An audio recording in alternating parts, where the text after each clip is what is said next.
So my name is Mia Bradley, and as you know, my topic is smart pills. So I investigated two types of smart pills, one being linked to medical usage, and the other linked to cognitive enhancers. So in terms of medical usage, smart pills measure pressure, pH, and temperature as it travels through the gastrointestinal tract to access GI motility. Cognitive enhancers, or neurotropics, have been popularized by the movie Limitless, in which the main character of the film uses pills to access 100% of his brain. So, some usages of a smart pill is that it measures the gastrointestinal tract transit times and that are used for evaluating motility disorders. Gastroparesis is a condition that affects the normal spontaneous movement of your stomach muscles.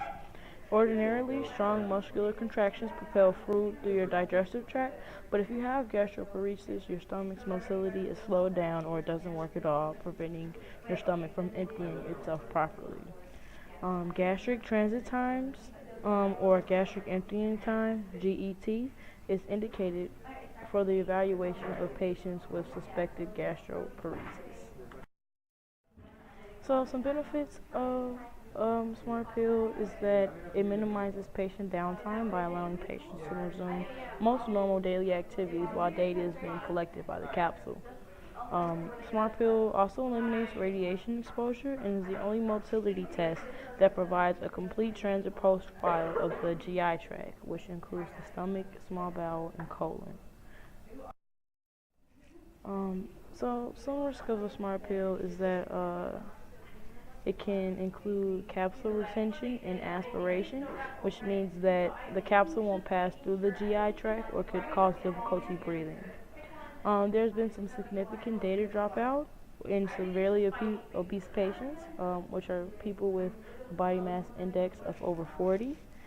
And if a small pill capsule is in the body during an MRI test, there can risk damage to the GI tract.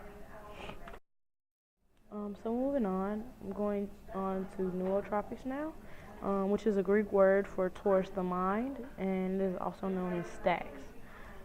It can improve cognitive function, particularly executive functions such as memory, creativity, or motivation in healthy individuals.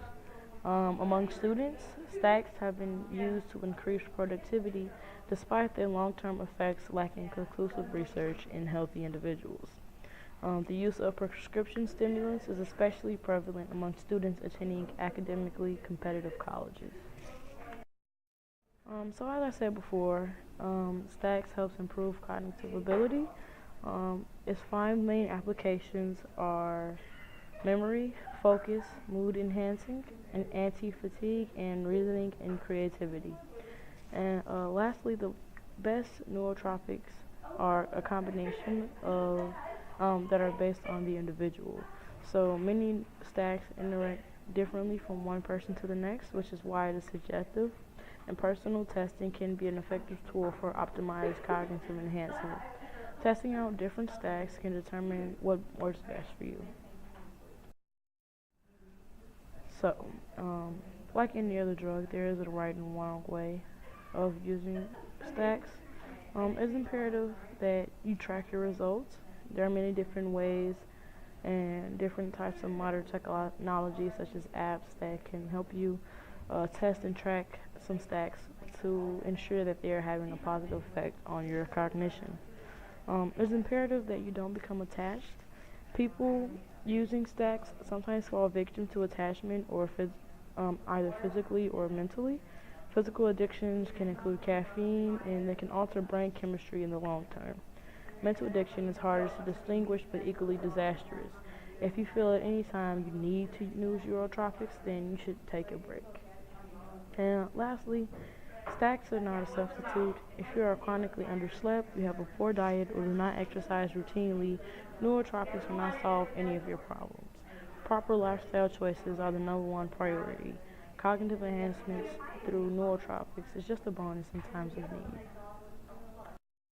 So next, I asked 20 people if they ever tried cognitive enhancers such as neurotropics, and 12 of these people said they would try it, they would give it a try, and 8 people said there was no way in hell. And now I have a trailer for the movie Limitless, in which the star Brad Pitt tried the pills out and was able to access 100% of his brain. And these are my sources.